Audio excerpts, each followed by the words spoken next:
SBI ഉപഭോക്താക്കൾക്ക് ATM ഇടപാടുകളിൽ പുതിയ നിയന്ത്രണങ്ങളും ചാർജ് വർധനവും നിലവിൽ. ATM ഇടപാട് നിരക്കുകൾ വർദ്ധിപ്പിച്ചു. സാലറി അക്കൗണ്ട് ഉടമകൾക്കും ഇനി നിയന്ത്രണം. SBI ഉപഭോക്താക്കൾക്ക് ATM ഇടപാടുകളിൽ പുതിയ നിയന്ത്രണങ്ങളും ചാർജ് വർധനവും നിലവിൽ വന്നിരിക്കുകയാണ്. മറ്റു ബാങ്കുകളുടെ ATM ഉപയോഗിക്കുന്ന സേവിങ്സ്, സാലറി, കറണ്ട് അക്കൗണ്ട് ഉടമകളെയാണ് ഈ പരിഷ്കാരം പ്രധാനമായും ബാധിക്കാൻ പോകുന്നത്.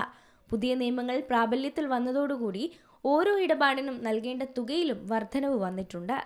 ഇന്റർചേഞ്ച് ഫീസ് വർദ്ധിപ്പിച്ചതിനെ തുടർന്ന് മറ്റ് ബാങ്കുകളുടെ ATMകൾ ഉപയോഗിക്കുമ്പോൾ ഈടാക്കുന്ന നിരക്കുകളിലാണ് ഇപ്പോൾ SBI മാറ്റം വരുത്തിയിരിക്കുന്നത്. ഓരോ വിഭാഗം അക്കൗണ്ടുകൾക്കും ബാധകമായ പുതിയ മാറ്റങ്ങളാണ് വന്നിരിക്കുന്നത്.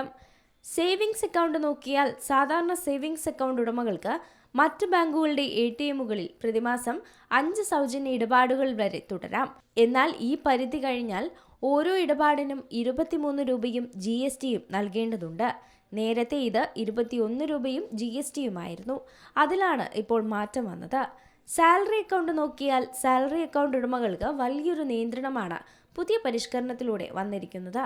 മുമ്പ് ഇവർക്ക് മറ്റ് ബാങ്കുകളുടെ ATMകളിൽ എത്ര ഇടപാടുകൾ വേണമെങ്കിലും സൗജന്യമായി തന്നെ നടത്താമായിരുന്നു. എന്നാൽ ഇനി മുതൽ പ്രതിമാസം 10 ഇടപാടുകൾ മാത്രമാണ് ഇതിൽ നടത്താനാവുന്നത്, അതും സൗജന്യമായി.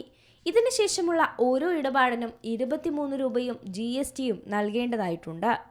കറണ്ട് അക്കൗണ്ട് നോക്കിയാൽ കറണ്ട് അക്കൗണ്ട് ഉടമകൾക്ക് മറ്റ് ബാങ്കുകളുടെ ATMകൾ വഴി ഒരു സൗജന്യ ഇടപാടും ലഭിക്കില്ല. ആദ്യത്തെ ഇടപാട് മുതൽ തന്നെ 23 രൂപയും GSTയും സർവീസ് ചാർജായി ഈടാക്കുന്നതാണ്. Kisan credit card, basic saving, bank deposit account ഉടമകൾക്ക് നിലവിൽ മറ്റ് ബാങ്കുകളുടെ ATMകൾ ഉപയോഗിക്കുന്നതിന് പരിധിയോ പ്രത്യേകം ചാർജ് വർധനവോ ബാധകമായിരിക്കില്ല. എന്തുതന്നെയായാലും SBI ഉപഭോക്താക്കൾക്ക് വലിയൊരു തിരിച്ചടി തന്നെയാണ് ഇപ്പോൾ ലഭിച്ചിരിക്കുന്നത്. News desk, Zee Malayalam news. ഏറ്റവും പുതിയ വാർത്തകളും വിശേഷങ്ങളും വിരൽ തുമ്പിലറിയാൻ സീ മലയാളം ന്യൂസ് എല്ലാ ഡിജിറ്റൽ പ്ലാറ്റ്ഫോമുകളിലും ലഭ്യം.